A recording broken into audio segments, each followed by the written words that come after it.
lokal sa Misamis Oriental ubos sa Provincial Social Welfare and Development Office kung PSWD nangandam na alang silang ihatag na assistance ngadto sa lalawigan sa Misamis Oriental tungod ni ining nagpadayon nga hulga batok coronavirus.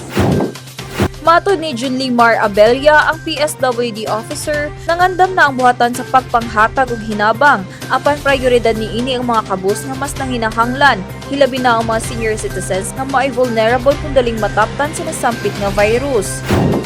Atong hatagan sa katong pinakanapektuhan karon ang atong mga informal settlers, ang ato ang mga labandira, ang ato ang mga nagtrabaho sa mga small eatery, ito ang mga laborers, daghan kay ng mga laborers, apil dira ang mga cargo nato, apil dira ang atong mga carpenters, ang atong mga fisher folks o mga farmers.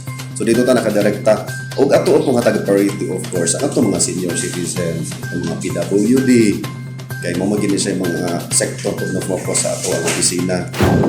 Dugang pa ni Abella nga nakig-koordinar na kini sa mga Municipal Social Welfare and Development aron maila ang mga pamilya nga pinaka-naapektuhan karon sa sakit nga COVID-19. Ang buhaton sa PSWD aduna nay gimugna nga sumbanan base sa gipagawas nga executive order ni Governor Bambi Imano kabahin sa General Community Quarantine sa lalawigan kung kinsa man ugaling ang benepisyaryo. As of this moment, we have drafted guidelines in connection po sa EO ni Gov kanang sa community quarantine.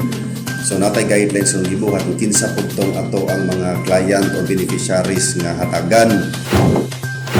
Gipaabot pa ni PSWD Officer Abella ang kamanduan ni Governor Bambi Imano may kalabot sa pagpagawas ug hinabang alang sa mga kabus ni Misamis nun. Kinsay mo'y labing naapektuhan ni ining krisis nga giatuban sa nasod.